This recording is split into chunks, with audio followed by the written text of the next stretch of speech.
T20 world કપમાં રવિન્દ્ર જાડેજા કરતાં કુલદીપ અને અક્ષર ટીમ માટે વધારે મહત્વના। પૂર્વ ભારતીય ક્રિકેટર સંજય માંજરેકરે રવિન્દ્ર જાડેજાને લઈને ફરી એક નિવેદન આપ્યું છે, જે નવા વિવાદને જન્મ આપી શકે છે। તેમણે કહ્યું હતું કે હું માનું છું કે અક્ષર અને કુલદીપ યાદવની સરખામણીમાં કદાચ જાડેજા સરખામણીમાં થોડો મર્યાદિત છે। જાડેજા ખૂબ જ શિસ્તબદ્ધ સચોટ બોલર છે, જે સારી પિચ પર સારી બોલિંગ કરે છે અને બેટર ભૂલ કરે તો વિકેટ આપી દે છે, પરંતુ અક્ષર પટેલ અને કુલદીપ યાદવ પાસે ટીમને આપવા માટે વધારે કુશળતા છે। રવિન્દ્ર જાડેજાને અગાઉ Sanjay Manjrekar bits and pieces પ્રકારનો ક્રિકેટર કહીને વિવાદ ઊભો કરી ચૂક્યા છે।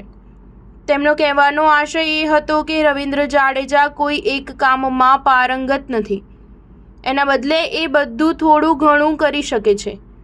વન ડે વર્લ્ડ કપ 2019માં બનેલી આ ઘટનામાં લાંબા વિવાદ બાદ આખરે ન્યૂઝીલેન્ડ સામેની સેમીફાઇનલમાં રવિન્દ્ર જાડેજાએ પોતાની બેટિંગનો પરચો બતાવ્યો હતો। ભારત જો કે આ મેચ જીતી શક્યું ન હતું, પરંતુ સંજય માંજરેકરે પોતાની ભૂલ સ્વીકારી હતી અને વિવાદનો અંત આવ્યો હતો। હવે ફરીથી સંજય માંજરેકરે એક નવા વિવાદનો પલીતો ચાંપ્યો છે। તેમણે કહ્યું હતું કે અક્ષર પટેલ પાસે ઝડપ છે, તેની પાસે સૂક્ષ્મતા છે, તે અલગ અલગ ખૂણેથી બોલ ફેંકી શકે છે। જાડેજા પોતે એક શિસ્તબદ્ધ બોલર છે, તે સારી પિચ પર સારી બોલિંગ કરે છે અને બેટર ભૂલ કરે તો વિકેટ આપી દે છે, પરંતુ અક્ષર અને કુલદીપ ટીમને વધારે મદદ કરી શકે છે। ભારતે અક્ષરને ડાબોડી સ્પિનર તરીકે પ્રથમ પસંદગી આપવાનો વાયદો કર્યો છે। કેપ્ટને નક્કી કરવું જોઈએ કે તેના માટે શ્રેષ્ઠ ડાબોડી બેટર કોણ છે।